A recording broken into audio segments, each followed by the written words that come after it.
Uh, I welcome all of you to the demo class of Advanced 2026 course. इससे पहले हमारा जो है बेसिक सेशन जो है वो ऑलमोस्ट कंप्लीशन की तरफ है. इसमें हमने जो है ऑलमोस्ट चीज़ें कंप्लीट करवा दी हैं. 10 डेज का सेशन था, 7 to 8 डेज हो चुके हैं. इसमें जहाँ तक बात थी सनॉप्सिस राइटिंग की, तो स्टूडेंट्स ने ऑलमोस्ट सनॉप्सिस राइटिंग करके उसे सबमिट कर दिया. उसकी चेकिंग चल रही है. टाइटल सेक्शन हो चुकी थी, सनॉप्सिस राइटिंग भी हो गई थी, एंड सो ऑन. अब वो आगे बढ़ रहे हैं उससे, और अभी वो लेटर टू एडिटर्स भी स्टार्ट कर देंगे. तो आज जो हमारा सेशन है वो है एडवांस मास्टरी वर्कशॉप का. बेसिक सेशन हमारा क्रॉस सेक्शन के हवाले से था, और आज हम इसकी डेमो क्लास ले रहे हैं एडवांस मास्टरी वर्कशॉप की.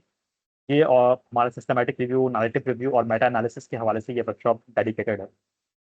इस वर्कशॉप में हम जो है आपको बहुत सी चीज़ें पढ़ाएंगे, जिसमें सिस्टमैटिक रिव्यू, मेटा एनालिसिस और नैरेटिव रिव्यू शामिल है. अच्छा, ये बेसिक वेबिनार से किस तरह डिफरेंट इस तरीके से कि बेसिक वेबिनार की जो क्रॉस सेक्शनल स्टडी थी उसमें हमने सानॉप्सिस तक आपको जो है मेंटोरशिप दी, और एलटी के अंदर कंप्लीट मेंटोरशिप दी. लेकिन इसके अंदर ऐसा होगा कि आपको ऑलमोस्ट हम from the start till the end of publication हम पूरी मेंटोरशिप देंगे. अभी थोड़ी देर के अंदर मैं आपको पूरी फाइल दिखाऊंगा कि जिसमें मैं ये डिस्कस करूंगा कि किस तरीके से ये पूरा सिस्टमैटिक वे में ये प्रोग्राम चलेगा, किस तरह मेंटोर्स असाइन होंगे, किस तरह चीफ मेंटोर होंगे, किस तरह मजीद हम इंटरनेशनल डॉक्टर्स को आपके साथ कोलैबोरेट करवाएंगे ताकि आप उनके साथ कनेक्शन बना सकें. ठीक है, तो आगे यहाँ पर बहुत सी चीज़ें ऐसी हैं जो जानने वाली हैं. मजीद ये कि हमने कुछ सॉफ्टवेयर डेवलप किए हैं, उनके बारे में ये बात करेंगे.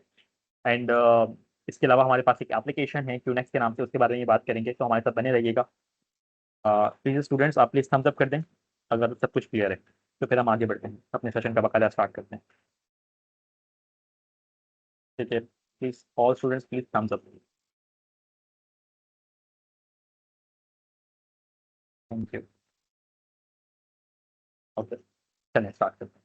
सो आज के जो हमारे ऑब्जेक्टिव्स हैं उसमें हम पहले एक बार बात कर लेते हैं कि what is evidence based medicine. Evidence based medicine क्या होती है, टाइप्स ऑफ रिसर्च स्टडीज जो कि मैंने बेसिक में भी कवर कराया है वो भी आप अभी हम आज थोड़ा बहुत डिस्कस कर लेंगे. हायरार्की ऑफ एविडेंस देख लेंगे. सबसे इंपॉर्टेंट थिंग जो आपको मैंने समझानी है वो मेटा एनालिसिस, नैरेटिव रिव्यूज और सिस्टमैटिक रिव्यूज का डिफरेंस है, जो कि स्टूडेंट मुझे कंफ्यूज होते हैं, वो सिखाना है. प्लस हम थोड़ा डिटेल में बात करेंगे पीको फ्रेमवर्क के बारे में कि पबमेड के ऊपर सर्चिंग किस तरह की जाती है सिस्टमैटिक रिव्यू और मेटा एनालिसिस के लिए, क्योंकि सबसे ज़्यादा इंपॉर्टेंट थिंग है. तो अभी हम प्रैक्टिस भी करेंगे और आपको मैं सिखाऊंगा भी कि किस तरीके से हम इसको अपने हिसाब से इसको यूज करते हुए हम एक टाइटल डिसाइड कर सकते हैं या फिर एक सर्च स्ट्रिंग बना के अपनी प्रोजेक्ट को स्टार्ट कर सकते हैं, जो कि बहुत ईजी है. रिसर्च इज़ वेरी ईजी, कोई मुश्किल नहीं है, सिर्फ समझने की बात है. एक प्रॉपर पाथवे चाहिए और उस पर चलते हुए आराम से रिसर्चेस कंडक्ट की जा सकती हैं. ठीक है. सो एविडेंस बेस्ड मेडिसिन क्या होता है?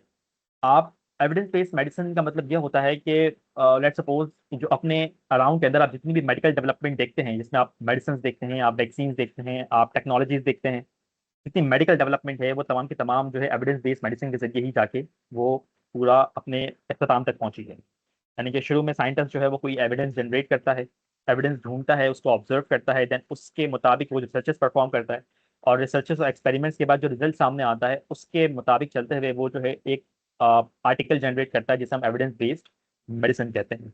ठीक है. सो सो द थिंग इज कि एविडेंस बेस्ड मेडिसिन के अंदर हम जो है हमारा जो मेन टॉपिक होता है वो हम इसमें systematic review, meta analysis, narrative reviews, RCTs, observational studies, मजीद उन सबको ऐड करते हैं. हो सकता है आपको ये लफ्ज समझ में ना आ रहा हो, अभी कुछ देर के अंदर मैं ये तमाम स्टडीज के बारे में मजीद डिटेल में बात करूँगा. In short, evidence based medicine के अंदर अभी जो हम पढ़ने जा रहे हैं वो सिस्टमैटिक रिव्यू और मेटा एनालिसिस के हवाले से कुछ बातें करेंगे. पहले हम एक बार ये एक चीज़ देख लेते हैं कि टाइप्स ऑफ रिसर्च स्टडीज की क्या होती हैं और हमें कहाँ पर फोकस करना है. ठीक है, तो रिसर्च स्टडी डिजाइन के अंदर दो तरह की स्टडीज होती हैं, एक एक्सपेरिमेंटल होता है और एक ऑब्जर्वेशनल होता है. ठीक है, ये बात ऑलरेडी बहुत डिटेल में डिस्कस की हुई है. अगर आप वो हमारे यूट्यूब चैनल पे जाएं और यहाँ पर जाके हमारे दोनों बेसिक वर्कशॉप ले लें, जो हम 2.2 के भी यूज़ हैं, 895 यूज़ हैं, इन दोनों वर्कशॉप को अगर आप लें तो इसमें ये जो बेसिक चीज़ें हैं वो ऑलरेडी कवर्ड है. तो अभी इस सेशन के अंदर मैं बहुत डिटेल में नहीं जाऊँगा, मैं सिर्फ ऊपर ऊपर से आपको समझाने की कोशिश करूंगा. तो ऑब्जर्वेशनल स्टडीज के अंदर ये कुछ कैटेगरीज होती हैं: कोहेट, केस कंट्रोल, क्रॉस सेक्शनल. और एक्सपेरिमेंटल स्टडीज के अंदर रैंडमाइज कंट्रोल ट्रायल और नॉन रैंडमाइज कंट्रोल ट्रायल्स होते हैं. ओके. अच्छा, अब होता क्या है कि सिस्टमैटिक रिव्यू और मेटा एनालिसिस के अंदर इन्हीं स्टडीज की समरी दी जाती है. बस इन शॉर्ट आप ये समझ लें कि जब हम सिस्टमैटिक रिव्यू और मेटा एनालिसिस करने जाते हैं, आप यहाँ पर देख रहे हैं कि यहाँ पर कहीं पर भी सिस्टमैटिक रिव्यू और मेटा एनालिसिस नहीं लिखा हुआ. इसका मतलब ये है कि इन स्टडीज को यूज करके हम जो है बाकायदा फिर जो है कुछ पब्लिकेशन करते हैं, इसे हम मतलब इन्हीं स्टडीज को हम समरी में तैयार करते हैं और उसको हम सिस्टमैटिक रिव्यू मेटा एनालिसिस कहते हैं। मैं आपको एक बार दिखा देता हूँ, पबमेड की स्क्रीन पे चलते हैं जल्दी से, ताकि आपको एक बार ये समझ में आ जाए कि इन दोनों का मतलब क्या होता है। अच्छा, एक चीज आपने ध्यान में रखनी है कि जो हमारे पास अभी आपने जो स्लाइड में देखे, ये सारी ओरिजिनल स्टडीज होती है। ओरिजिनल स्टडीज से मुराद कि जिनका डाटा आप खुद कलेक्ट करते हैं, जिनके ऊपर आप स्टैटिस्टिक्स के सॉफ्टवेयर रन करते हैं और खुद से पेपर लिखते हैं। ठीक है, यानी कि ये फ्रॉम द स्क्रैच स्टडीज होती है, यानी कि जो आप खुद जनरेट करते हैं। जबकि जो सिस्टमैटिक रिव्यू और मेटा एनालिसिस है वो एक ओरिजिनल स्टडी नहीं होती, बल्कि it is the summary of already published article. इसका मतलब क्या है, मैं आपको समझाता हूँ। अच्छा, हम हाइपरटेंशन सर्च करते हैं और हाइपरटेंशन सर्च करने के बाद हम यहाँ पर देख सकते हैं कि हमारे पास कुछ स्टडीज यहाँ पर आपको दिख रही हैं। ठीक है, तो मैं पहले यहाँ पर क्लियर और फिल्टर कर दूँ। ठीक है, तो ना अब हाइपरटेंशन के बाद हमें यहाँ पर कुछ रिजल्ट्स मिल रहे हैं। आप देख सकते हैं कि इन फिल्टर्स के साइड पे मेरे माउस से कर्सर को देखें, कि बहुत सारी स्टडीज लिस्टेड हैं। ठीक है, case reports, clinical trials, randomise control trials, ठीक है, ऑब्जर्वेशनल स्टडीज, जो कि आपने अभी इस पीडीएफ के अंदर देखा कि ऑब्जर्वेशनल स्टडीज थी। और ये एक्सपेरिमेंटल स्टडीज में आरसीटीज और non randomise control are trials आते हैं। तो यहाँ पर आप देख सकते हैं, यहाँ पर नॉन रैंडमाइज कंट्रोल ट्रायल मौजूद है और ऑब्जर्वेशनल स्टडीज भी मौजूद है। ओके, सो आप यहाँ पर देख सकते हैं कि यहाँ पर हमारे पास मेटा एनालिसिस का एक कॉलम है। अगर मैं इस पर क्लिक करूँ तो यहाँ पर फिर मेटा एनालिसिस वाले टॉपिक्स आ जाएंगे सारे। फिर हमारे पास यहाँ पर एक कॉलम है सिस्टमैटिक रिव्यू का, इसको मैं क्लिक कर दूँ तो सिस्टमैटिक रिव्यू वाला जो है हमारे पास स्टडीज जो है वो खुल जाती हैं। अच्छा, मैं जरा यहाँ पर एक और एक कीवर्ड ऐड कर दूँ ताकि कोई प्रॉब्लम ना हो। हाइपरटेंशन साइज कर देते हैं। ओके, सो अब यहाँ पर देख सकते हैं कि जितनी स्टडीज आ रही हैं वो हमारे पास अभी सिस्टमैटिक रिव्यू और मेटा एनालिसिस। आप देख सकते हैं क्या लिखा हुआ है, रैंडमाइज कंट्रोल ट्रायल्स। क्या लिखा हुआ है कि exercise reduces ambulatory blood pressure in patients with hypertension, a systematic review and meta analysis of randomise control trial. यानी कि जो randomise control trial already publish थे, उनको कलेक्ट करके एक सिस्टमैटिक रिव्यू और मेटा एनालिसिस जो है वो लिखी गई है, राइट किया गया उसे। ठीक है, इसी तरीके से अगर मैं यहाँ पर ऑब्जर्वेशनल स्टडीज डाल दूँ, ठीक है, अगर मैं यहाँ पर ऐसे ही लिखूँ ऑब्जर्वेशनल स्टडीज, तो आप देखेंगे कि यहाँ पर आपको ऑब्जर्वेशनल स्टडीज भी मिल जाएंगी। ठीक है, अब यहाँ पर देख सकते हैं the role of diet in prevention hypertension and management of blood pressure and umbrella review of meta analysis of interventional and observational studies. ये इंटरवेंशनल स्टडीज ये वाली है, रेंडमाइज कंट्रोल ट्रायल है। ठीक है, तो उन्होंने दोनों को जमा करके मेटा एनालिसिस लिखी है। इस तरीके से यहाँ पर आप देख सकते हैं कि कुछ और स्टडीज मिलेंगी ऑब्जर्वेशनल स्टडीज के ऊपर लिखा गया है। तो इन शॉर्ट कहने का मकसद ये है कि जो मेटा एनालिसिस सिस्टमैटिक वो लिखी जाती है वो इन दोनों पे लिखी जाती है। इस पे भी लिख सकते हैं, इस पे भी लिख सकते हैं, लेकिन शर्त ये है कि पहले से जो आर्टिकल है वो पब्लिश होना चाहिए। अभी आपके जहन में ये सवाल होगा कि what is the difference between a systematic review और मेटा एनालिसिस, वो भी अभी हम क्लियर कर लेंगे थोड़ी देर के लिए। अच्छा, अब यहाँ पर हमारे पास एक हायरार्की ऑफ एविडेंस है, इसको आप देखें, मैं इसको जूम कर रहा हूँ। तो यहाँ पर आप देख सकते हैं, इसे हम हायरार्की ऑफ एविडेंस या pyramid evidence of pyramid of evidence भी बोलते हैं। सो होता ये है कि जो सबसे बॉटम पे रिसर्चर्स होती हैं, जो इस पिरामिड के सबसे बॉटम पे रिसर्चर्स हैं, उनका जो एविडेंस है वो वीक होता है। लेकिन जैसे जैसे हम ऊपर जाते जाते हैं तो हमें एविडेंस जो हमारा स्ट्रॉन्ग होता चला जाता है। तो आप देख सकते हैं कि नीचे जो है हमारे पास case report, case controls, cohort studies वगैरह हैं। और जैसे ऊपर जाते हैं तो फिर रैंडमाइज कंट्रोल ट्रायल आते हैं, फिर सिस्टमैटिक रिव्यू आता है और सबसे टॉप पे मेटा एनालिसिस आती है। एक अच्छी बात यह है कि एज अ स्टूडेंट लेवल आप ये स्टडीज तो कंडक्ट नहीं कर सकते, यानी कि कोहर्ट, केस कंट्रोल, ये दो स्टडीज और रैंडमाइज कंट्रोल ट्रायल भी, इनको हम कंडक्ट नहीं कर सकते क्योंकि इनके ऊपर पैसा खर्चा होता है, यानी कि मनी चाहिए होती है, सोर्सेज चाहिए होते हैं, फार्मास्यूटिकल इंडस्ट्रीज के हेल्प चाहिए होती है, मजीद बहुत सी चीज़ें।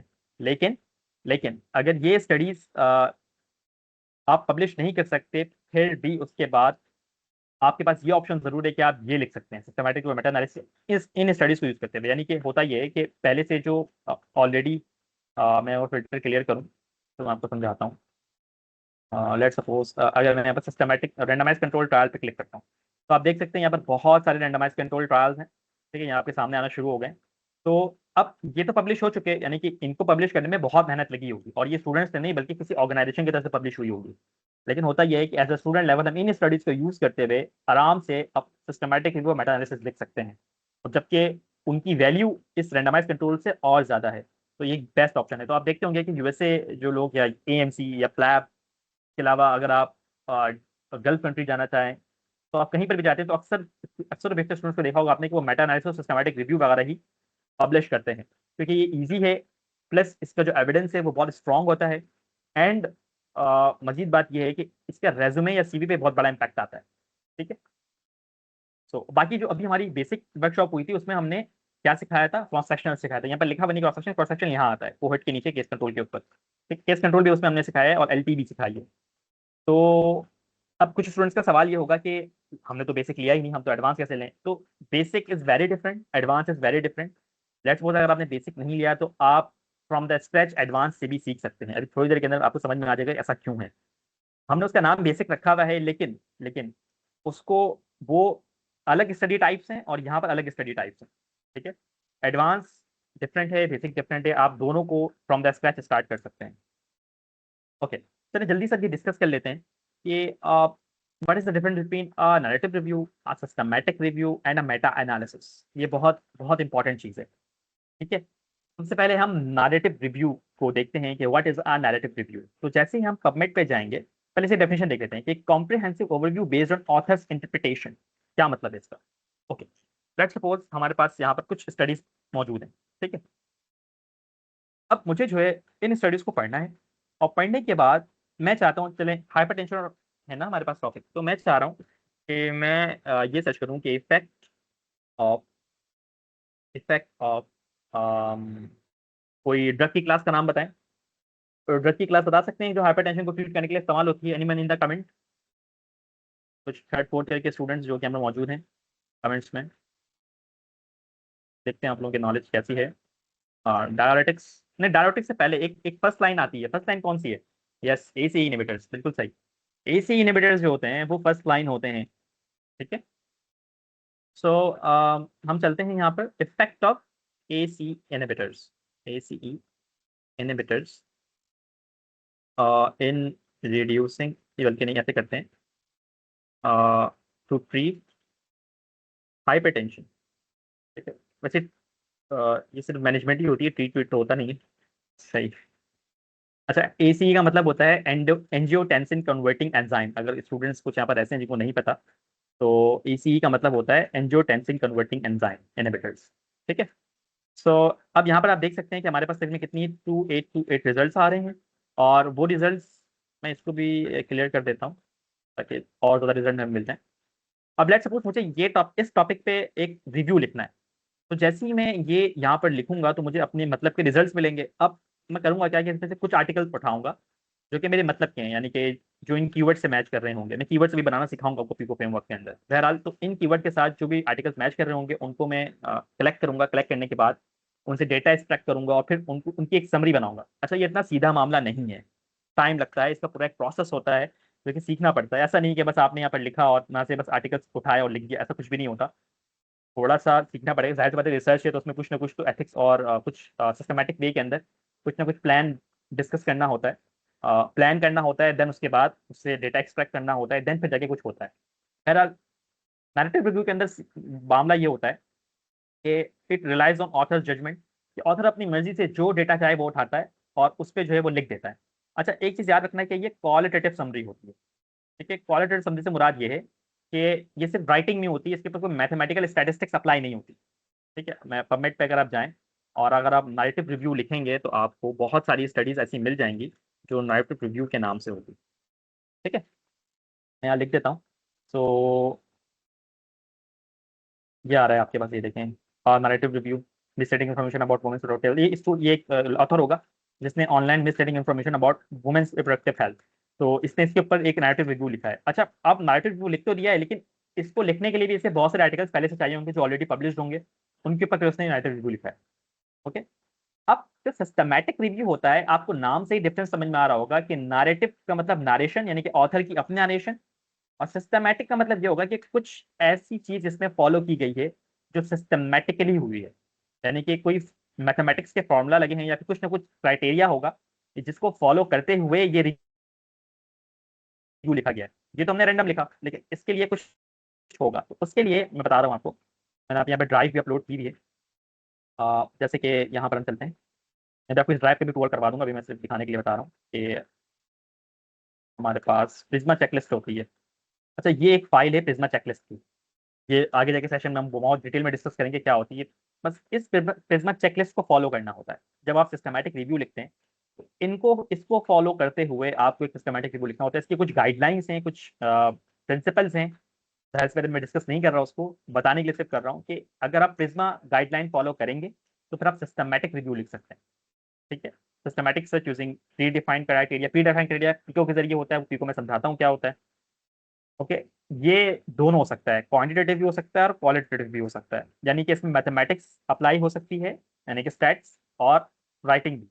अब what is the Meta analysis, आप देखते होंगे कि आप जैसे मैंने आपको दिखाया था कि कुछ स्टडीज होती हैं, जैसे कि हाइपरटेंशन फिर से लिखते हैं।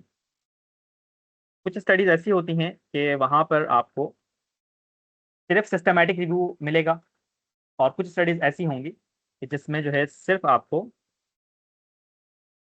मेटा एनालिसिस मिलेगी। तो दोनों मिलेंगे। ठीक है। अब मैं इसका मतलब समझाता हूँ। Systematic review. ठीक है, अब देखते हैं। सिस्टमैटिक रिव्यू आ जाएगा, देखिए यहाँ पर लिखा हुआ है, यहाँ पर टेंशन अल्जाइमर डिजीज थोड़ी सी at autopsy a systematic review.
Hello, अस्सलाम वालेकुम स्टूडेंट्स। सॉरी, मेरा आई गेस कनेक्शन ड्रॉप हो गया। अभी देखिए प्लीज, सब कुछ ठीक ठाक है। Yes, I everything is perfect, Dr. Mohsen. Your voice don't is no क्या audible. हुआ, आई गेस कनेक्शन ड्रॉप हुआ था। बहरहाल चलते हैं फिर से। तो मैं यहाँ पर नैरेटिव व्यू और सिस्टमैटिक रिव्यू के हवाले से बात कर रहा था कि उनमें क्या डिफरेंस होता है। सो अब हम चलते हैं अपने इसके ऊपर कि ये स्टक हो गया, तो फिर से हम ओपन कर लेते हैं। Wait a second.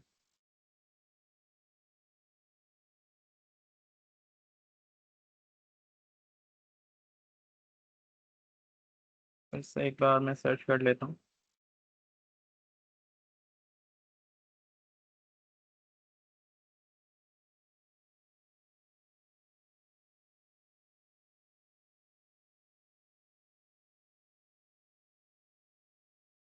Okay.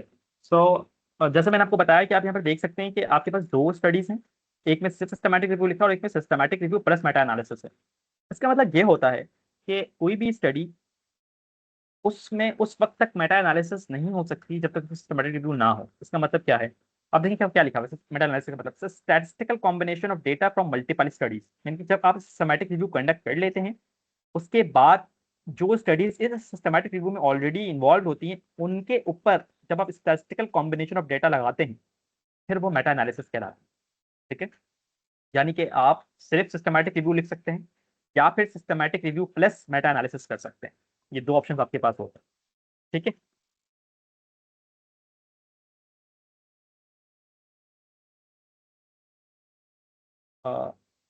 Okay, screen share नहीं हुई क्या मेरी?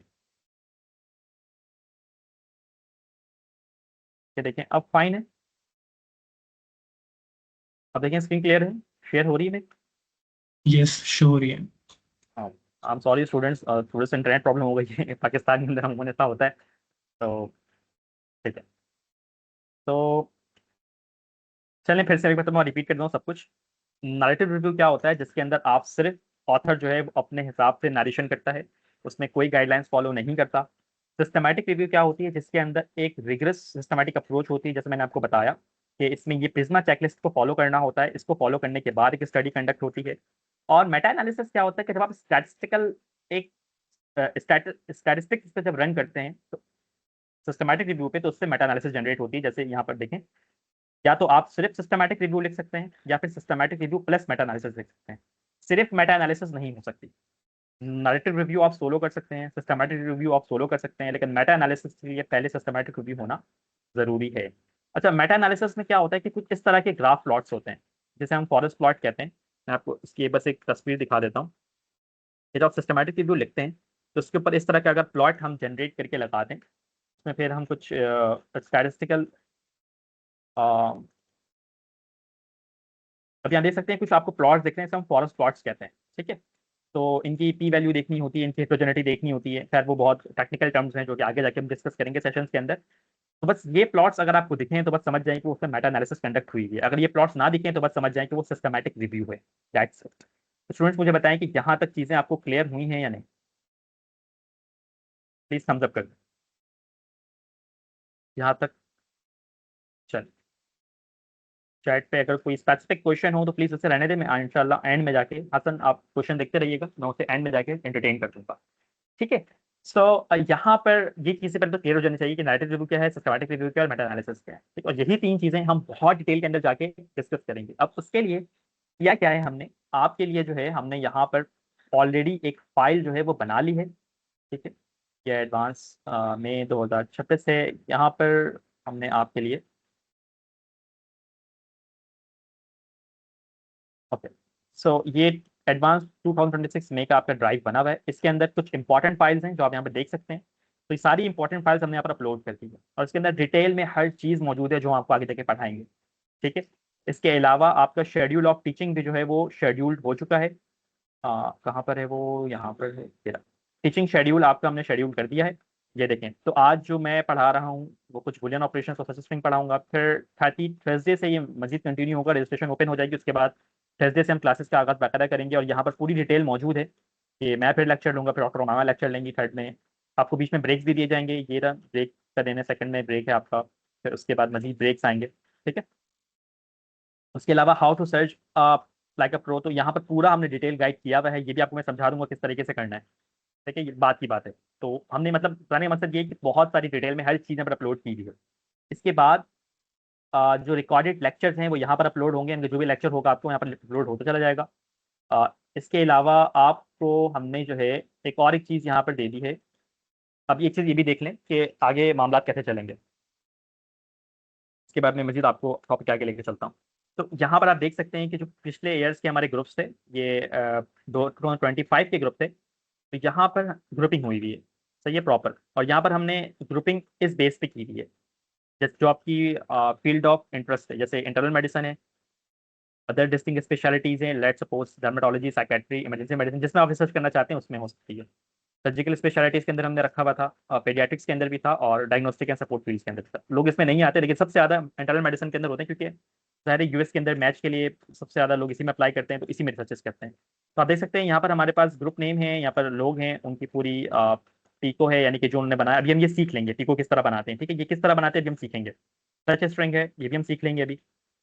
कमेंट्स हैं, देन ये प्रोटोकॉल लिंक होती है, यहाँ पर ये लिंक जनरेट होती है, फिर हमारे मेंटोर्स जो होते हैं उसे असाइन किए जाते हैं, वो उसको चेक करते हैं, हम सबमिट करते हैं, देन उसके बाद जो है मजीद रिसर्चेस आगे बढ़ती है। मजीद ये आपके लिए जो हमने यहाँ पर एक चीज़ इस साल न्यू की है वो ये की है कि जैसे ये मेंटोर्स का ग्रुप है, तो ये फाइल अलग बनी हुई है। अब यहाँ पर आपको एक चीफ मेंटोर अलॉट किया जाएगा। ये आपका चीफ मेंटोर तो साद है।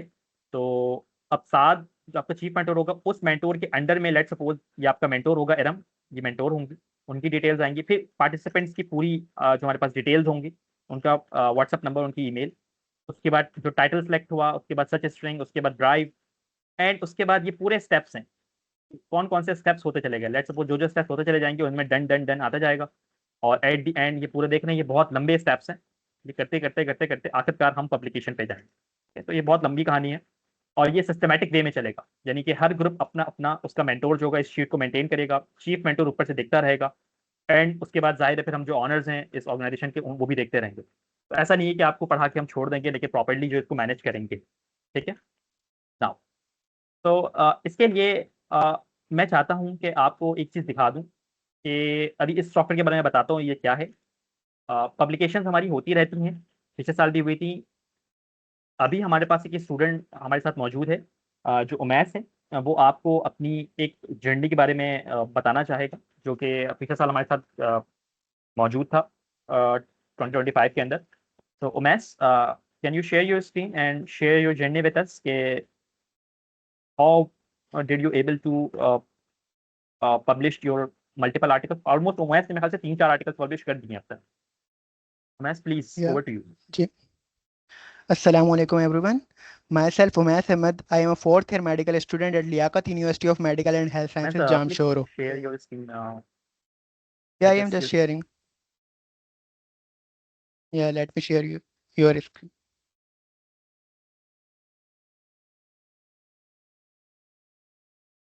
Yeah. So I am a fourth year medical student at Liaquat University of Medical and Health Sciences, Jamshoro. So I started my research journey with Research Nexus 2 years back by joining the basic session, and last year I joined their advanced session, and Alhamdulillah I have 5+ international publication right now and have multiple acceptances in international conferences like American Academy of Neurology, American Society of Clinical Oncology, and so on. I have 10+, my articles are in under review. So my personal experience with Research Nexus was quite outstanding. So we often used to thought that it is advanced session and it will be tough to listen to hard, it will be hard to learn. But the way Sir Mohsin and Memu Mema teaches us, it makes it too easy to understand. And right now, my total publication of Meta are 2, while one of my Meta is under publication process. So these are my 2 Meta, which are here. So basically सबसे पहले आपके अंदर Meta के अंदर आपके पास होता है topic selection. सबसे मेन पार्ट जो होता है ना वो आपका टॉपिक सिलेक्शन होता है। उसके बाद देन आप उसके रिलेटेड आर्टिकल फाइंड आउट करते हैं डिफरेंट डेटा बेसिस के ऊपर जाकर। देन उसके बाद आप एक जितने भी डेटा बेसिस होते हैं उससे आर्टिकल फाइंड आउट करके उसके बाद आप एक ये प्रिज्मा फ्लो चार्ट बनाते हैं, that is after the screening process. जब आप स्क्रीनिंग कर लेते हैं फिर आप डेटा एक्सट्रैक्शन करते हैं। उसके अंदर आप बेसलाइन कैरेक्टरिस्टिक्स हो गए और जितना भी आप डेटा एक्सट्रैक्ट कर लेंगे उसके बाद आप डेटा एनालाइज करते हैं। डिफरेंट सॉफ्टवेयर होते हैं, उसके अंदर रेवमैन होता है या आर सॉफ्टवेयर होता है, उसके ऊपर जाकर फिर आप ये फॉरेस्ट प्लॉट जनरेट करते हैं। उसके बाद डेटा एनालिसिस हो जाता है आपका, उसके बाद आप मैन्युस्क्रिप्ट राइटिंग करते हैं कंप्लीट, उसके बाद आप जनरल में सबमिशन कर देते हैं। तो ये एक मेरा फर्स्ट आर्टिकल था। और सेकेंड आर्टिकल मेरा ये है जो पब्लिश हुआ है क्लिनिकल रिव्यू के अंदर, क्लिनिकल रिव्यू ऑफ गैस्ट्रोएंटरोलॉजी के अंदर। तो मेटा आप पब्लिश करने के बाद आपके पास मेटा के अंदर काफ़ी हर्डल्स आते हैं, लाइक मेरे पास भी आए। तो बेसिकली जब हमारा टॉपिक सेलेक्ट हुआ ना तो आफ्टर स्क्रीनिंग हमें पता चला कि जो हमारा टॉपिक था उसकी कंप्लीट जो डेटा एक्सट्रैक्शन थी वो फिगर्स की फॉर्म में थी। नॉर्मल जैसे डेटा होता है वो हमारे पास गिवन होता है चार्ट्स के अंदर, लेकिन हमारा जो डेटा था वो हमारे पास ग्राफ्स की फॉर्म के अंदर था। तो मैम उमा ने हमें ग्राफिकल डेटा एक्सट्रैक्शन के सेपरेट लेक्चर प्रोवाइड किया। And I have many confusions in data convergence like mean ST to median and median IQR to mean ST। So her articles के अंदर डिफरेंट तरह की कन्वर्जेंस थी। फिर हमने कॉमन के अंदर हमें करना पड़ता है, तो फिर हमने डेटा कन्वर्जेंस के अंदर काफ़ी इश्यूज आए। तो मैंने काफ़ी अपने मेंटोर जो साथ भाई थे उन्होंने काफ़ी हेल्प करी, मैम उमा ने काफ़ी हमें गाइड किया।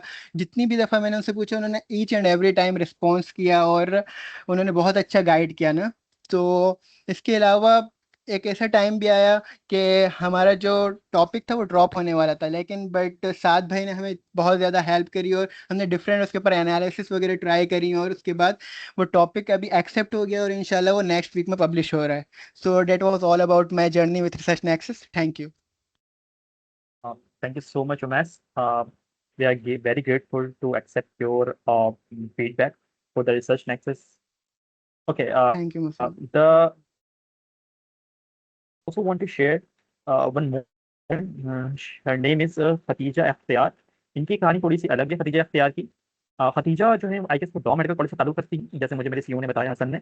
और इनकी उमैस की क्योंकि मल्टीपल पब्लिकेशन है, लेकिन खतीजा की मल्टीपल एक्सेप्टेंस है इन डिफरेंट वेबिनार्स और कह सकते हैं कि सेशंस। जैसे कि जो आगा खान के अंदर एसआरएफ हुआ था उसके अंदर भी वो सिलेक्ट हो गई थी। इसके अलावा जो अमेरिकन कॉलेज ऑफ मेडिसिन है या कार्डियोलॉजी, उनमें भी उसकी एक्सेप्टेंस है। तकरीबन 10 स्टडीज एक्सेप्ट हुई हैं। खतीजा खुद अपने बारे में बताएंगे। खतीजा, आप क्या अपना माइक ऑन कर सकती हैं please?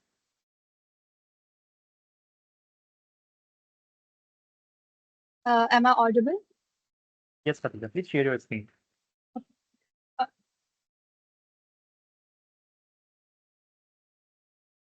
Uh, Assalamu alaikum, everyone. I'm Khadija from Dow Medical College, and I'll share my experience of Research Nexus with you guys. My experience with Research Nexus has been really great. I had joined other workshops as well, but honestly, Research Nexus was definitely one of the best and most cooperative one. I learned a lot from Dr. Mohsen, Dr. Umema. They were so cooperative. And whenever I felt any difficulty, I used to approach them and they were so responsive. Also, the lectures were super simplified and they provided us like recorded lectures. So whenever we felt any difficulty, we used to go back and watch them again. So this was a big help. Other workshops doesn't usually provide recorded lectures. So yes, and also my project was selected in International Student Research Conference 2025. Out of thousands of abstracts, mine got selected for oral presentation. And yes, so I would definitely recommend this workshop to all the beginners out there. Yeah. Thank you so much Khatija for your words. चले, बस ये बताना चाह रहा था मैं students के feedback के वाले से, उन्होंने रिक्वेस्ट की थी तो हमने उनको यहाँ पर ऐड कर लिया। चलें, अब नेक्स्ट हम अपने मेन सेशन की तरफ चलते हैं। मैं अपनी स्क्रीन शेयर कर लेता हूँ और लेट मी नो कि मेरी स्क्रीन अगेन शेयर हो रही है। प्लीज़ थम्स अप कर दें, प्लीज़ थम्स अप कर दें अगर मेरी स्क्रीन प्रॉपर शेयर हो रही है अगेन। ओके, सो अब हम अपने आज के टॉपिक के प्रॉपर जो हमारा अब एजेंडा था, जो कि हम अब सीख के जाएंगे पीको फ्रेमवर्क। अभी तकरीबन 9:32 हो रहे हैं, तो मैं कोशिश करूंगा विद इन 15 to 20 मिनट्स मैं आपको ये सिखा के भेजूँ। अभी जैसे मैंने आपको दिखाया था एक शीट, मैं फिर से उसे एक मतलब ओपन कर लेता हूँ ताकि आपको एक आइडिया हो जाए कि उसका मतलब क्या था। कहाँ गई शीट वाली? ये शीट थी, ठीक है। तो यहाँ पर आप देख सकते हैं कि स्टूडेंट्स ने जो है वो एक सर्च स्ट्रिंग या पीको फ्रेमवर्क जो है बनाई हुई है। अभी ये हम सीख लेंगे साथ साथ, ठीक है, ताकि आप ये देखें ये पीको बना हुआ है। सो अभी आपको बहुत ही कोई डिफिकल्ट चीज़ लग रही होगी कि ये क्या चीज़ है और ये सर्च स्ट्रिंग कैसे बनाते हैं, ये सब स्टूडेंट ने अपनी अपनी बनाई हुई है, ठीक है। तो अभी हम साथ साथ सीख लेंगे कैसे बनाते हैं। ये बहुत ईजी सी है और अभी आपको डिफिकल्ट लग रही होगी, पता नहीं क्या क्या इसमें लिखा हुआ है और एंड। सो कोई मसले वाली बात नहीं है, just give me 15 to 20 minutes and we will learn how to make a pico and a search string. So I'm opening a Word document here, और उसके साथ साथ मैं फाइल पे भी चलता हूँ। सो सबसे पहले हम डिफाइन कर लेते हैं कि what is mean by PICO. अच्छा, पीको एक इट इज एन एक्रोनियम जिसकी एब्रिविएशन जो है वो ये है कि हु आर पॉपुलेशन। तो मेरे मेरे अल्फाजों पे ध्यान दिएगा।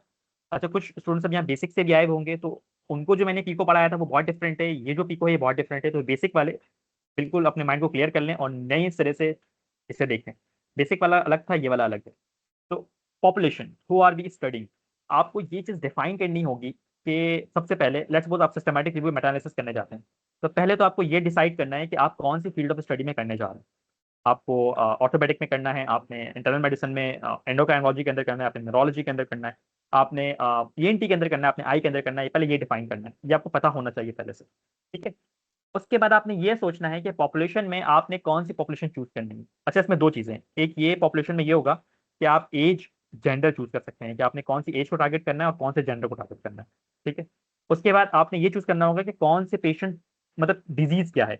लेट सपोज अगर हमारे पास कुछ एग्जाम्पल्स हैं, आगे ना मैं खुद से एग्जाम्पल देनी पड़ेगी। ठीक है, अब यहाँ पर कुछ एग्जाम्पल्स आप देखें, सिर्फ पीको को देखें।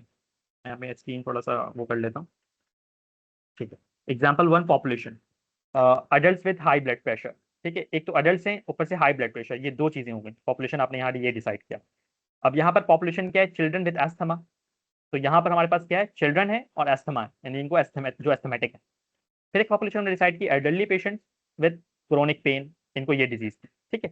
तो पहले तो आपने ये डिफाइन करना है कि आपके पास पॉपुलेशन क्या होगी। एक तो आपने वो डिसाइड करना है कि जेंडर, एज, ये सब चीज़ें, प्लस उसके बाद कि डिजीज कौन सी।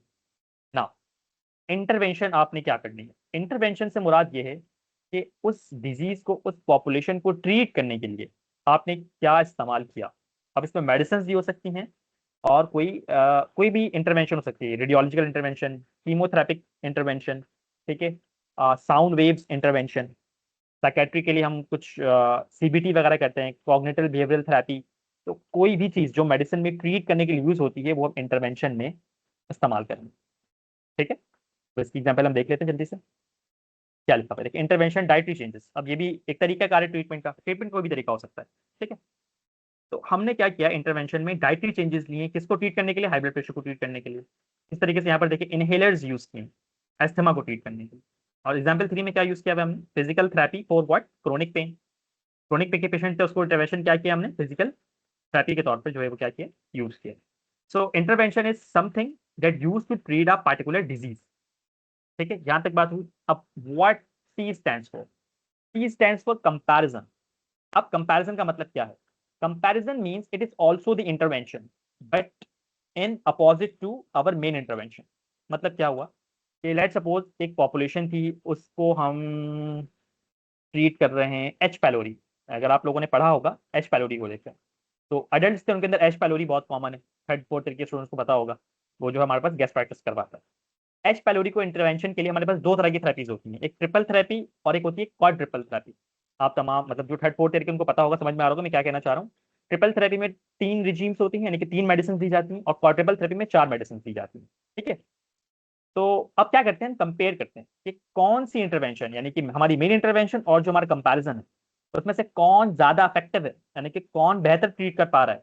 जैसे यहाँ पर आप देख सकते हैं कि यहाँ पर हमने कंपैरिजन क्या लिया भाई। अच्छा, हमने क्या देखा, जो हमारे स्टैंडर्ड मेडिकेशन थी उनको हमने डाइटरी चेंजेस के साथ कंपेयर किया, यानी कि कुछ पेशेंट्स को हमने स्टैंडर्ड मेडिकेशन पे परखा और कुछ पेशेंट्स को किससे परखा, डाइटरी चेंजेस पे। फिर हमने ये देखा कि इन दोनों में से कौन हाई ब्लड प्रेशर को ट्रीट कर पा रहा है अडल्ट के अंदर बेहतर, ठीक है, ओके। अब यहाँ पर क्या है कि इनहेलर यूज करना, एक एक कैटेगरी को हमने इनहेलर यूज करवाए और एक कैटेगरी को क्या यूज करा है, नो इनहेलर यूज, ठीक है। अब हम ये चेक करेंगे कि जो इनहेलर यूज कर रहे हैं उनका इस्तेमाल ट्रीट हो रहा है और जो नहीं यूज कर रहे हैं उनका इस्तेमाल ट्रीट हो रहा है। अच्छा, लेट्स सपोज जो कंपैरिजन ग्रुप में अगर कोई भी इंटरवेंशन ना हो, ठीक है, जैसे यहाँ पर कोई इंटरवेंशन नहीं है यानी कि नो इनहेलर, तो उसको हम प्लासिबो बोल देते हैं, सिंपल, ठीक है, प्लासिबो। इसमें या तो कोई इंटरवेंशन नहीं होती या फिर कोई ऐसा ड्रग होता है जो कि बहुत कॉमन हो, ठीक है, ओके। अब यहाँ पर देख सकते हैं कि एल्डरली क्रोनिक पेन के साथ हैं, तो इसमें हम कंपैरिजन में क्या पेन मेडिकेशन यूज कर रहे थे और इंटरवेंशन में क्या कर रहे थे, फिजिकल थेरेपी यूज कर रहे थे। अच्छा, इसमें एक चीज ख्याल रखने वाली है कि अमूमन कंपैरिजन में हम वो चीज रखते हैं जो कि ऑलरेडी स्टैंडर्ड होती है। लेट्स सपोज अगर फीवर के लिए मुझे मुझे पता है कि पैनाडॉल खाऊंगा तो वो कम हो जाएगी, तो कंपैरिजन में हमेशा मैं पैनाडॉल रखूंगा। और इंटरवेंशन में वो स्टडी रखूंगा यानी कि जो न्यू न्यू ड्रग आई है, लेट्स सपोज निम्सोलाइट एक न्यू ड्रग है, तो मैं अब निम्सोलाइट को कंपेयर करूंगा पैनाडॉल से कि दोनों में से कौन बेहतर, ठीक है। आउटकम्स क्या होते हैं, आउटकम का मतलब ये है कि इन दोनों में से किसने रिडक्शन इन ब्लड प्रेशर में अपना किरदार अदा किया, यानी कि आउटकम क्या, reduction in blood pressure. Outcome दो तरह के हो सकते हैं कि यानी कि एक तो आउटकम मतलब जो हमारा मेन आउटकम है कि ब्लड प्रेशर कितना रिड्यूस हुआ, और दूसरा आउटकम ये है कि साइड इफेक्ट्स क्या बने। तो आउटकम दो तरह के हो सकते हैं ना, एक तो ट्रीटमेंट भी हो सकती है और दूसरा साइड इफेक्ट्स भी हो सकते हैं। अब यहाँ पर आउटकम क्या है, फ्रीक्वेंसी ऑफ अस्थमा अटैक्स। अब अब इन दोनों के अंदर फ्रीक्वेंसी ऑफ अस्थमा अटैक्स कम हुए या ज्यादा हुए, ठीक है। इसी तरीके से यहाँ पर इंप्रूवमेंट इन मोबिलिटी, इन दोनों में से किस में मोबिलिटी में इंप्रूवमेंट किस में ज्यादा थी, ठीक है। स्टूडेंट्स मुझे बताएं कि यहाँ तक क्लियर है आपको बात, मैंने जो पी को आपको समझाने की कोशिश की, यहाँ तक क्लियर है आप लोगों को, प्लीज थम्स अप करें या हार्ट रिएक्ट कर दें, ठीक है, फिर मैं आगे बढ़ूँ फिर आपको सच के बारे में बताऊँ, ठीक है, ओके। सो ये चीज़ तो मैंने क्लियर कर दी कि पी को फिर से एक बार रिपीट कर लेते हैं ताकि आपके जहनों में बात बैठ जाए और आपको कोई प्रॉब्लम ना हो आगे से। तो PICO stands for population, intervention, comparison and outcome. Population, आप कोई भी अपना पॉपुलेशन चूज करें, डिजीज चूज करें। इंटरवेंशन में आपने वो ड्रग लेनी है जो कि जिसके बारे में आपको चेक करना है। कंपैरिजन में स्टैंडर्ड ड्रग होगी। आउटकम में हम ये चेक करेंगे कि इसके मतलब रिजल्ट क्या निकलेगा। अब जैसे कि यहाँ पर आप देख सकते हैं कि यहाँ पर और भी चीज़ थी, फिर से हम देख लेते हैं। Population, population, patient, who are the patient, who is the problem, what is the problem. Patient कौन है, प्रॉब्लम क्या है, पेशेंट कौन है, एडल्ट, प्रॉब्लम क्या है, hypertension, simple. What do we do them to them, हम जैसे क्या कर रहे हैं, उन्हें एसी इनहिबिटर्स दे रहे हैं, यानी कि ब्लड प्रेशर कम करने की गोली दे रहे हैं, ठीक है, या what are they expose to, ये भी एक तरीका होता है। बहरहाल इसको अभी मैं डिस्कस नहीं कर रहा कि कंफ्यूज ना हो, उसे छोड़ दे फिलहाल। Comparison, what do we compare with intervention with, यानी कि इसको हमने किससे कंपेयर करना है, कोई स्टैंडर्ड थेरेपी है हमारी, ठीक है, व्हाट हैपेंस, क्या हुआ, व्हाट इज द आउटकम, इनके करने के बाद इंटरवेंशन और कंट्रोल कंपैरिजन करने के बाद क्या रिजल्ट मिला, ये हमारा पीको फ्रेमवर्क होता है। उसके बाद हम कुछ ये चीज जनरेट करते हैं जिसे हम सर्च स्ट्रिंग कहते हैं। अब मैं आपके चैट पे आना चाहूंगा और स्टूडेंट से गुजारिश करूंगा कि तमाम स्टूडेंट्स अपना अपना मुझे पीको फ्रेमवर्क बना के दें।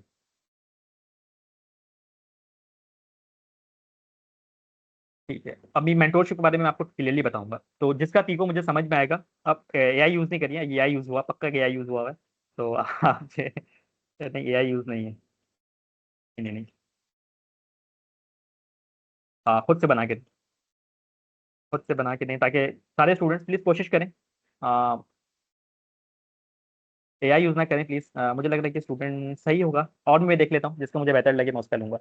जल्दी से दें, मैं फिर उसी के ऊपर सर्च स्ट्रिंग बनाऊंगा, ठीक है, सबसे बेस्ट होगा। हाँ okay okay, it's not AI,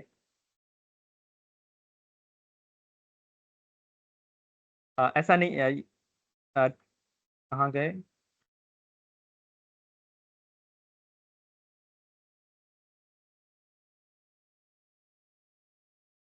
पूरा लिखें, जैसे पी इस तरह का आप बना के कोशिश करें कि इस तरह का बनाए, इस तरह से, या आप देखना अपनी स्क्रीन के ऊपर इस तरह से बनाने की कोशिश करें। पॉपुलेशन लिखें, फिर बताएं पॉपुलेशन क्या है, इंटरवेंशन डिफाइन करें, कंपैरिजन डिफाइन करें और आउटकम डिफाइन करें, ठीक है।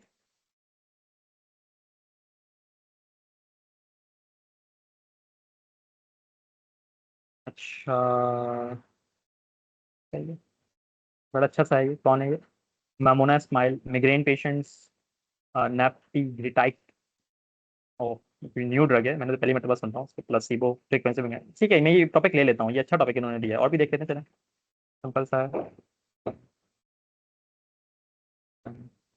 मैं इसका जवाब आपको देता हूँ, 250 प्लस स्टूडेंट ज्वाइन करते हैं, पब्लिश कुछ स्टूडेंट्स होती है, मैं इसका जवाब आपको दे देता हूँ थोड़ी देर में कोई मसला नहीं है, कुछ की पब्लिश नहीं होती भाई, हमारा 80% सक्सेस रेट है, तकरीबन अगर 100 बच्चे ज्वाइन करते हैं तो 80 पब्लिश कर लेते हैं, आप जाके इंस्टाग्राम चेक करो, और जो 20 नहीं कर पाते उसके रीजन मैं बता रहा हूँ क्यों नहीं कर पाते।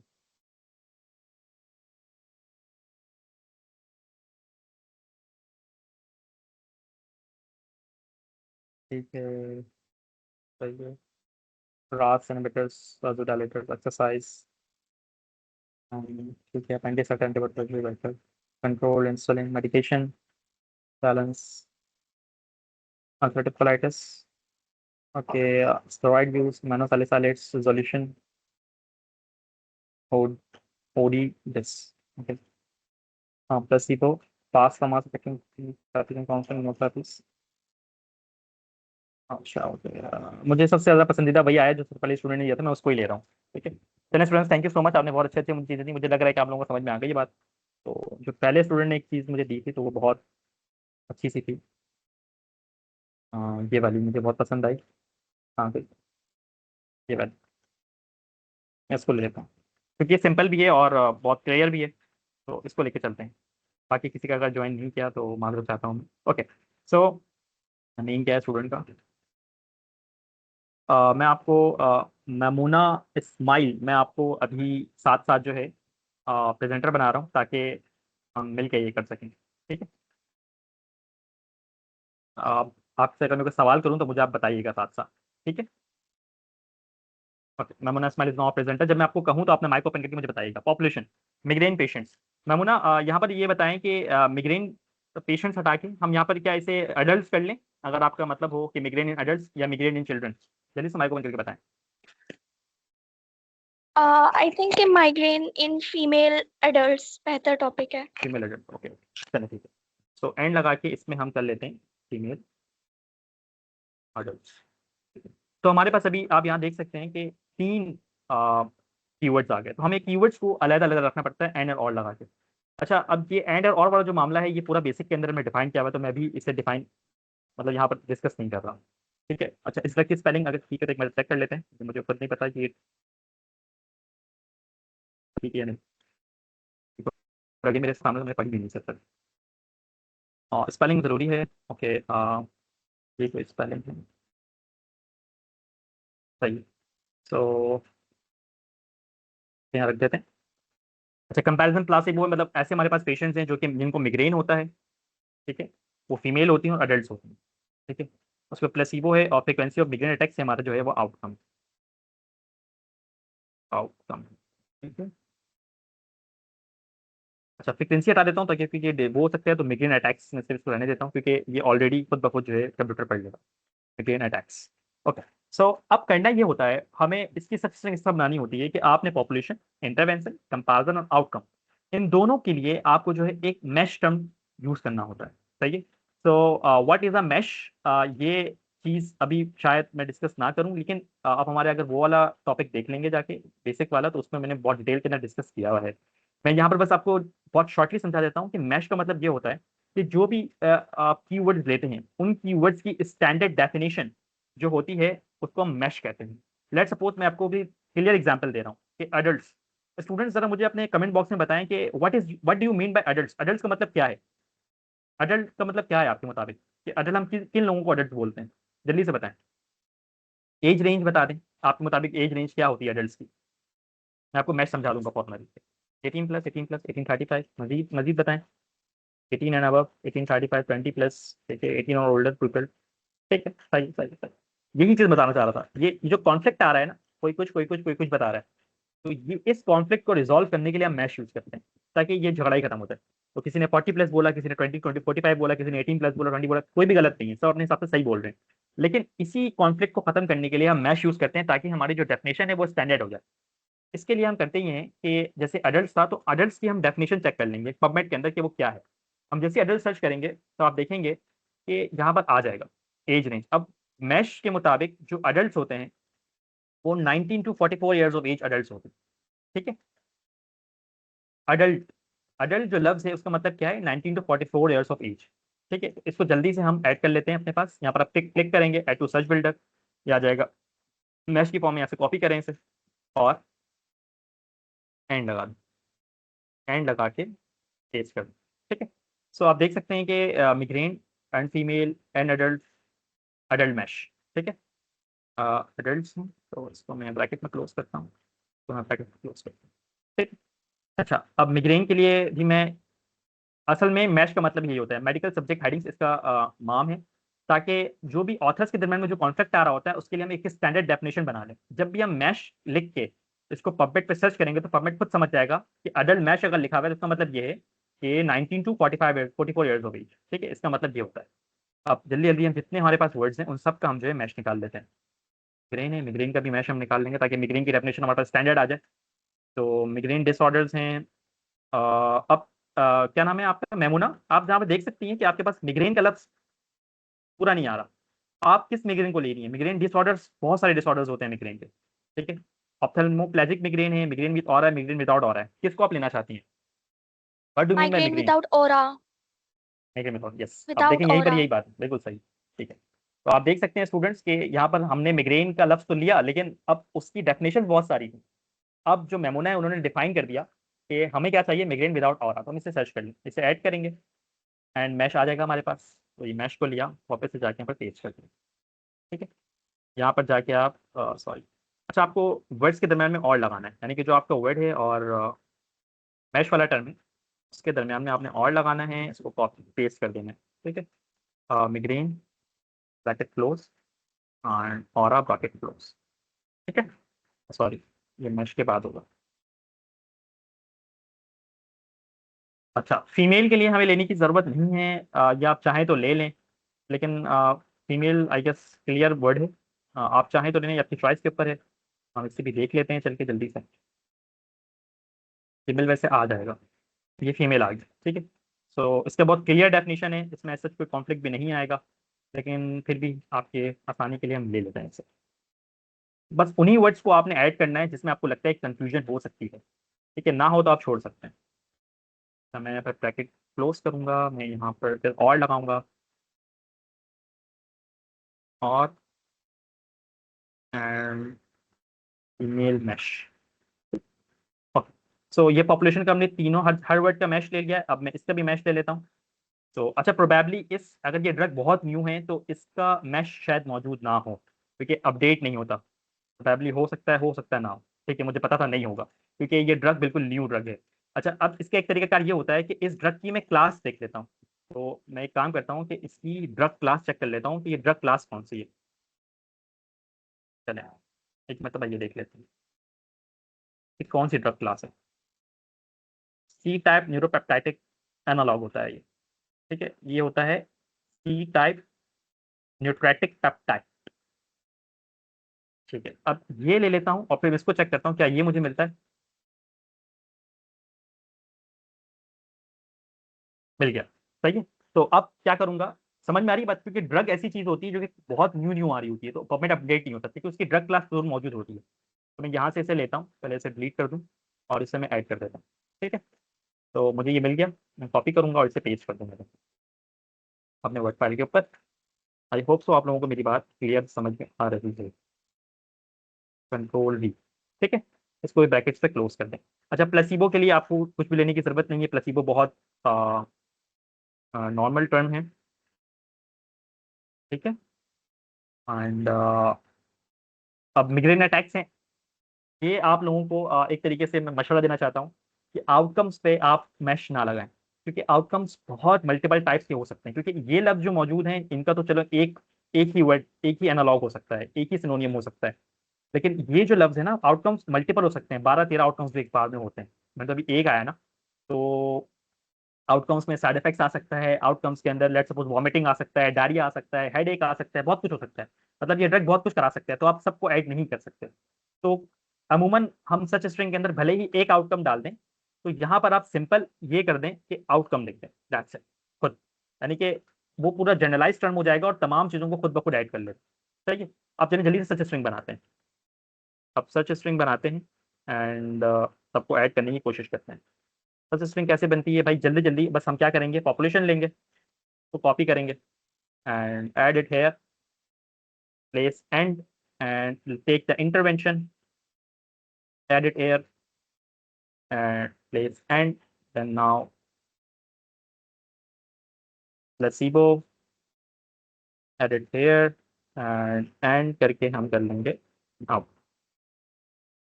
This is now your search string, जो कि आप अभी यहाँ पर देख रहे हैं, जो स्टूडेंट्स ने बनाया हुआ था वो सेम हमने बना लिया है। ठीक है, मतलब अब यहाँ तक तो आप ऑलरेडी पहुँच चुके हैं कैसे करना होता है। ठीक है, तो चलें अब इसको पबमेट पे डाल के देखते हैं। कॉपी, आपने सर्च स्ट्रिंग डालना है, आपने ये चीज़ नहीं डालनी। हाँ, कॉपी करते हैं, पबमेट पे चलते हैं and let's go to PubMed. मुझे पबमेट फिर से सर्च करना पड़ेगा।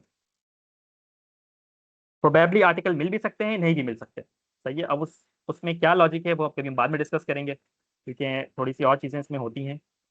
ओके, नहीं मिल रहे तो मैं अभी एक काम करता हूँ, यहाँ से आउटकम रिमूव करता हूँ और प्लेसिबो भी रिमूव करता हूँ। ये तरीकेकार होता है। ठीक है, आप आर्टिकल्स ना मिले तो आप ये सब चीज़ें रिमूव कर दें। उसकी वजह ये होती है कि जितना सच स्ट्रिंग स्पेसिफिक होता है उतने आर्टिकल्स कम होते हैं, और जितना उसको आप जनरलाइज करेंगे उतने आर्टिकल्स बढ़ने के चांसेस होते हैं। ठीक है, ओके, नहीं मिला, मैं फिर से कुछ कीवर्ड्स कम करूंगा, जैसे कि यहाँ से मैं ये वाला कीवर्ड कम कर दूंगा, ये पूरा फीमेल अडल्ट वाला। मैं देखूंगा कि क्या इनके अलावा भी मुझे कुछ मिल सकता है या नहीं मिल सकता। अगर फिर नहीं मिला तो फिर समझ जाइएगा कि इस ड्रग के ऊपर अच्छा खासा कभी काम नहीं हुआ है। ठीक है, तो इस ड्रग के ऊपर काम नहीं हुआ, इस पर स्टडी नहीं की जा सकती। बहरहाल बात वही है कि उस ड्रग के ऊपर स्टडी एक बार और ट्राई कर लेते हैं। और मैं यहाँ से मैश हटा देता हूँ ताकि कुछ स्पेसिफिक चीज़ें हट जाएं एंड फिर से ट्राई कर लें।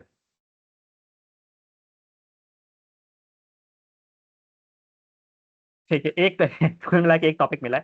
सही है, क्योंकि वो ड्रग इतना न्यू है और इतना स्पेसिफिक है कि उसके ऊपर अभी तक काम नहीं हुआ है। तो मतलब सीधी सी बात ये है कि उस बच्ची का जो टॉपिक था वो अनवायबल है, इस पर काम नहीं किया जा सकता। चलें एक काम करते हैं, किसी स्टूडेंट का टॉपिक लेते हैं जो पहले किसी ने बनाया था। लेट सपोज यहाँ पर ये स्टूडेंट है, इसका टॉपिक ले लेते हैं, इसको सर्च इसको कॉपी करते हैं और इसको मैं दिखा देता हूँ इसका क्या है, आपको दिखा के। ठीक है, ये उसका टॉपिक था। ठीक है, मैं इसको देख लेता हूँ, ये मुझे मिल जाएगा, प्रोबेबली चांसेस हैं इसके मिल जाएंगे। ठीक है, देखिए इसमें 68 आर्टिकल्स आपको मिल गए। तो this is your now the search string. इस सर्च स्ट्रिंग को यूज करते हुए फिर हमें जो है मजीद आगे काम करना है। अब इसको लेते हुए स्टूडेंट मुझे बताएं कि यहाँ तक आपको सब कुछ क्लियर रहा, समझ में आया प्रॉपर्ली। बस कुछ देर का सेशन रहेगा, ज़्यादा नहीं लगा। ठीक है, सिर्फ 10 मिनट और हार्ड रिएक्ट करें ताकि मुझे लगे कि नहीं आप लोगों को समझ में आया।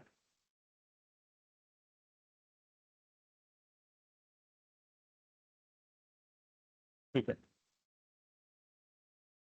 आउटकम मीन्स साइड इफेक्ट्स या फिर the effect of drug.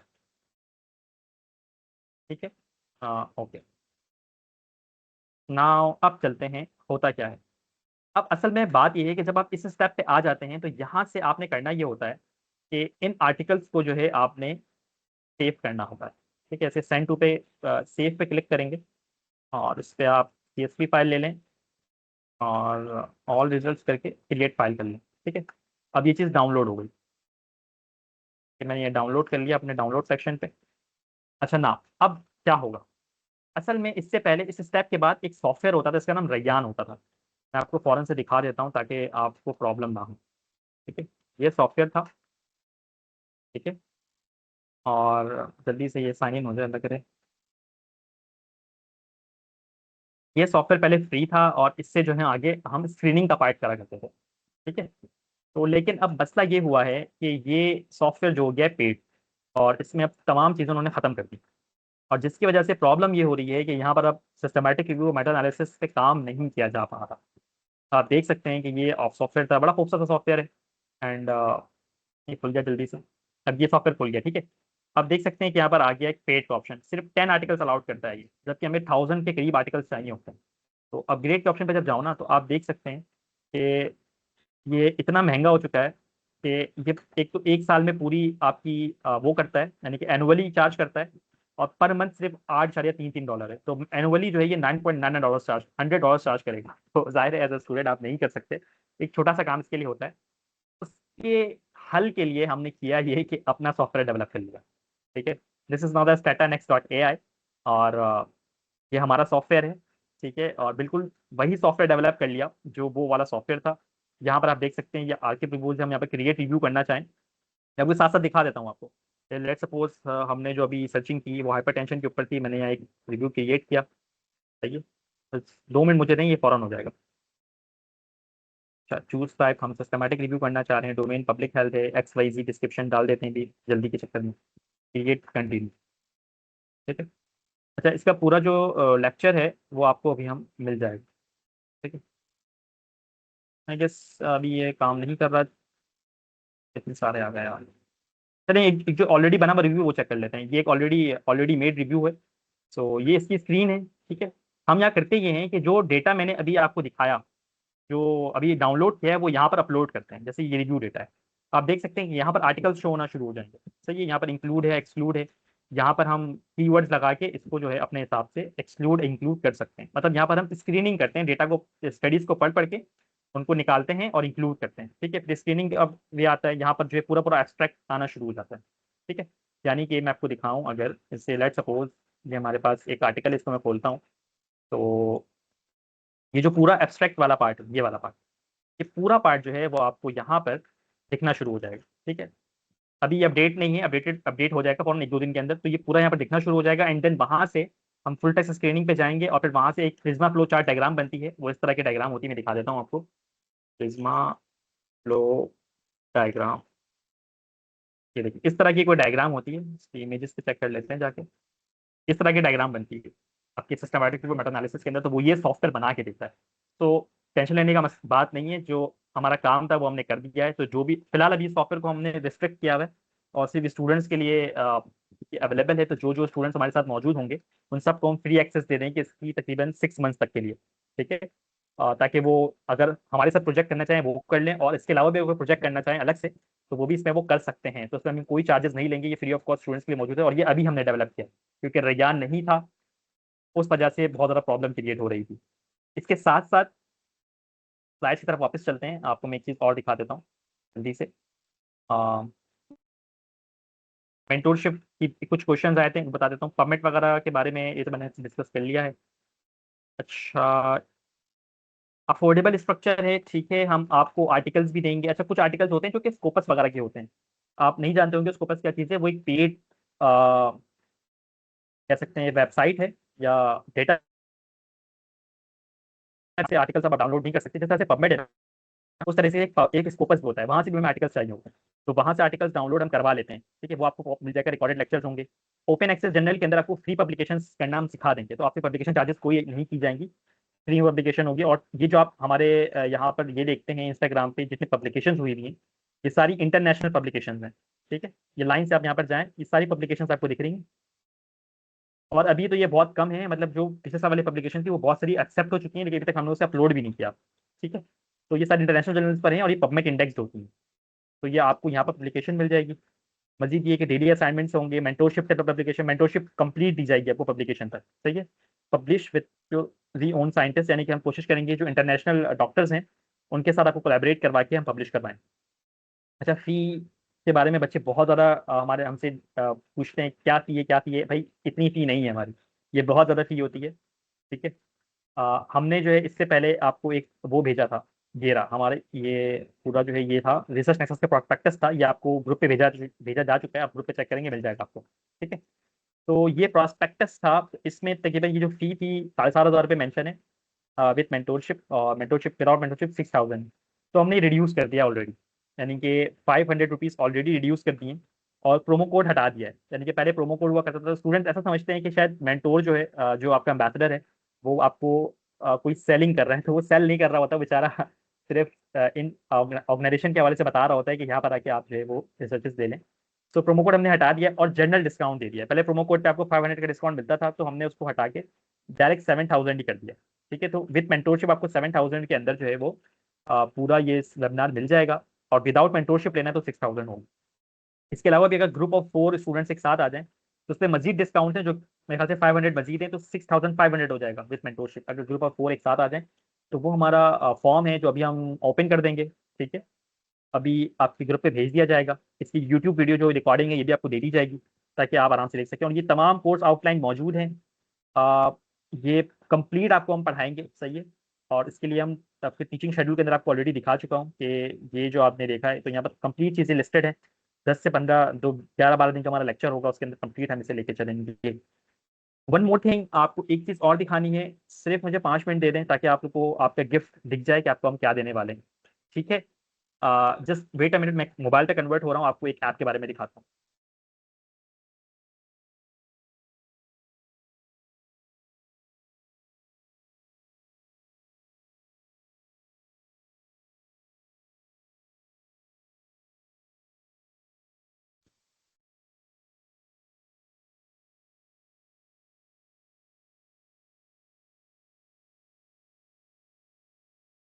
Okay, am I audible Hasan?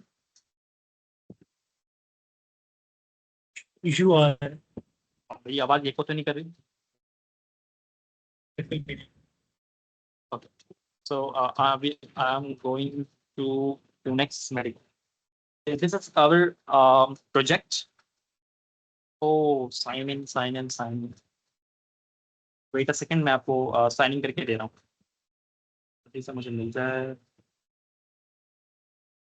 Wait मैं आपको दिखा देता हूँ साइन इन करके। और साइन इन डिटेल तो मैं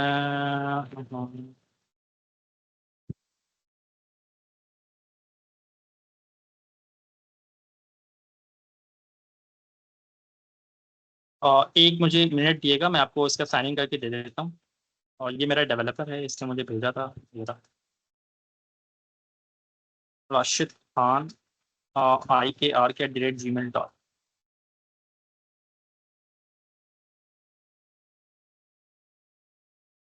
IKRK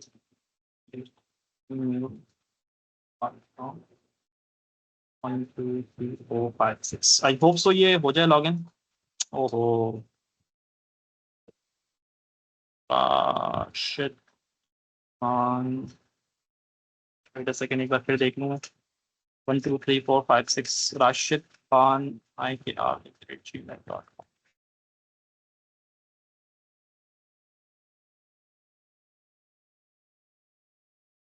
हाँ हाँ,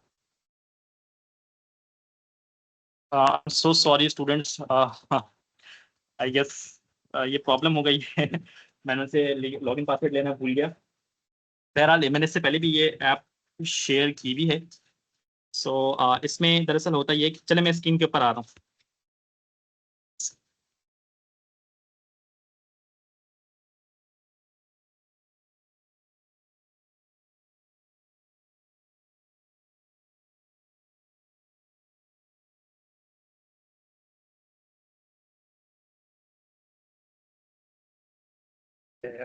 I'm audible now? Okay, sorry, sorry. दरअसल प्रॉब्लम ये हुई कि उनके अंदर मैकडोनल्ड की ऐप है जो कि मेडिकल क्यूबिंग की ऐप है, जो मैं आपको दिखा नहीं सका। ये इस ऐप की जो तारुफ है वो हमने पहले भी अपने डेमोस के अंदर करवाया हुआ है। तो ये असल में जो पंजाब के स्टूडेंट्स हैं उनका अभी शुरू में ये हुआ कि वो स्टार्ट हो गया मॉड्यूलर सिस्टम, जिसमें उन्हें पूरे एमसीक्यूज बेस्ड हो गया। तो ये ऐप हमने इसलिए डेवलप की कि वो पंजाब के जो स्टूडेंट्स हैं और खासतौर पर जो कराची के स्टूडेंट्स हैं उनको अपने एग्जाम्स के अंदर जो है वो आसानी हो जाए। तो अभी जो जो स्टूडेंट्स हमारे पास बेसिक में पार्टिसिपेट कर चुके हैं उनको भी, और जो एडवांस में करेंगे उनको भी आगे अगस्त में ये लॉन्च होगा। तो उनको हम फ्री सब्सक्रिप्शन दे देंगे इसकी 3 मंथ्स की। ठीक है, वो तुमको देंगे आपको भी दे देंगे, ताकि आप आराम से अपने मॉड्यूलर एग्जाम्स की जो है वो टेस्ट तैयारी कर सकें। बहुत अच्छी ऐप है, इसमें बहुत कुछ है। आपके मॉड्यूलर एग्जाम, प्रॉक के एग्जाम, तमाम सब्जेक्ट, इवन के बुक्स भी आप चूज कर सकते हैं। जैसे आप स्मेल्स पढ़ रहे हैं, आप लेपिन कॉर्ड पढ़ रहे हैं, आप कुछ भी पढ़ रहे हैं, तमाम बुक्स पे ऑप्शन मौजूद हैं। वो बुक्स पे आप रख के सॉल्व कर सकते हैं। ठीक है, चलें, थैंक यू सो मच, यहीं तक मुझे आपको बताना था। सो अभी रजिस्ट्रेशन स्टार्ट हो जाएगी, इसके बाद हम थर्सडे को मिलेंगे। एंड अगर कोई स्पेसिफिक क्वेश्चन है तो अभी आप मुझसे पूछ सकते हैं।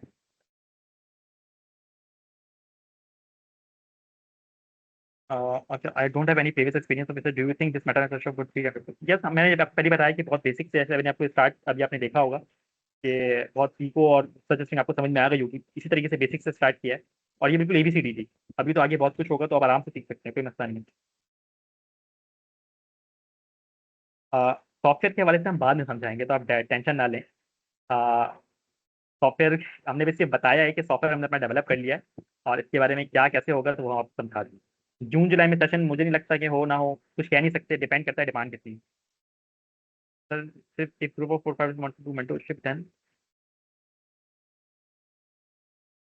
Each one will pay separately. Yes, सबके अलग अलग हैं। We have to distribute mentorship without mentorship. You have to distribute mentorship. Mentorship के साथ करेंगे। अच्छा, हमें मेंटोर्स को पे करना पड़ता है, सीधी सी बात है कि जो मेंटोर आपको मेंटोरशिप देगा तो वो मेहनत करेगा आपके ऊपर। तो इसीलिए वो मेंटोरशिप की होती है जो उनको हमें बस पे करनी पड़ती है, इसलिए हम चार्ज करते हैं, अदरवाइज हम चार्ज भी ना करें। वैसे हम ट्यूशन चार्ज करते हैं, लेकिन जैसे वो अगर आपको लगता है कि मेंटोरशिप आपने नहीं करना तो फिर आप वो कर सकते हैं। ग्रुप में इंडिविजुअली 6,400 पे करना होगा। ग्रुप में, यस, अगर आप ग्रुप में आ रहे हैं तो 6,500 आपकी होगी। हाँ ठीक है। How much time it will get to publish a complete SRMA? तकरीबन मिनिमम 2 मंथ्स, मैक्सिमम 6 मंथ्स। अगर आप कंप्लीटली तरीके से काम करेंगे तो हो जाएगा। अच्छा, एक स्टूडेंट ने सवाल किया था कि आप सारे आते हैं, 250 स्टूडेंट्स आते हैं, लेकिन पब्लिश सिर्फ जो है वो कुछ की हो पाती है। ऐसा नहीं होता, पब्लिश तकरीबन 80 से 70% की हो जाती है। जो नहीं कर पाते उनका सिर्फ मसला ये होता है कि वो सही से जो है वो फोकस नहीं करते, डिटर्मिनेंट नहीं होते, डिसिप्लिन नहीं होते, और बस काम चोरी करते हैं। तो इसमें थोड़ा टाइम देना पड़ेगा, टाइम देंगे आराम से पब्लिश होगी। ठीक है, ऐसे बहुत से स्टूडेंट्स ने आराम से पब्लिश की है इससे पहले। जैसे अभी हमारे 2 स्टूडेंट्स आए थे, उमैस और क्या था, रीबा अख्तियार, उन्होंने बताया। ओके,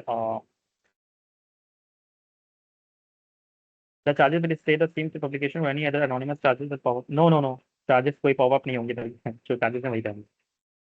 आई गेस बस काफ़ी है। चलें, अब जो भी सवालात हैं वो अब हमारे रिसर्च नेक्सस का नंबर है, रिसर्च नेक्सस सपोर्ट ग्रुप के अंदर है, उनसे आप रब्ता करें, आपको तमाम चीज़ों के बारे में बात कर देंगे। व्हाट अबाउट इन जून? जून में शायद हो शायद ना हो, डिपेंड करता है अ, कि कैसे जो है। How many students participate in one topic? तकरीबन 10 to 12 स्टूडेंट्स होते हैं एक ग्रुप के अंदर। ठीक है, okay. You ignore the negative comment? भाई कौन सा कमेंट है भाई? आपको जो भी नेगेटिव कमेंट है, जो भी सवाल हैं, वो अपने रिसर्च नेक्सस सपोर्ट के अंदर जाके हमसे पूछ सकते हैं। ठीक है, please join our course, sorry, contact the research nexus support number. He will further clarify you what to do next. ठीक है, okay. Classes will be held at night. Yes, ठीक है, चलें, अल्लाह हाफिज़।